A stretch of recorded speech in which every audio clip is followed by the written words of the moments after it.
कारण या वाशिम जिल्ह्याची निर्मितीच हिंदू हृदय सम्राट शिवसेना प्रमुखांनी केली, आपल्याला माहिती असेल. आणि सातत्याने इथून तुम्ही सगळ्यांनी ज्याच्या हातामध्ये भगवा आहे तो आपला व्यक्ती न बघता मतदान केलं. मग आमदार असेल तर आमदार, खासदार असेल तर खासदार तुम्ही निवडून दिलं.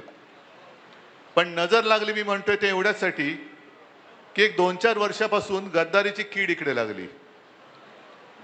आधीच्या होत्या त्यांनी गद्दारी केली, ती गद्दारी गाडून टाकायची म्हणून नवीन बुजगावणं उभं केलं, ते बुजगावण्याने गद्दारी केली. पण आता मात्र गद्दारीला थारा द्यायचा नाही, नमक हरामीला थारा द्यायचा नाही म्हणजे नाही. कारण मी नमक हराम हा शब्द एवढ्यासाठी वापरतोय, मी मुद्दामून बघितलं की नमक हरामी शिवी आहे का? नाहीये. कारण ज्याचं जो उपकार करता असतो त्याचे उपकार विसरून त्याच्याशी जो दगाबाजी करतो तो नमक हराम, तो हरामखोर. आणि तसे सगळे नमक हराम, मेंढ्यापासून सगळे नमक हराम आहेत, हरामखोर आहेत. कारण ज्यानी म्हणजे शिवसेनेनी, शिवसैनिकांनी रक्ताचं पाणी करून, रक्त आटून,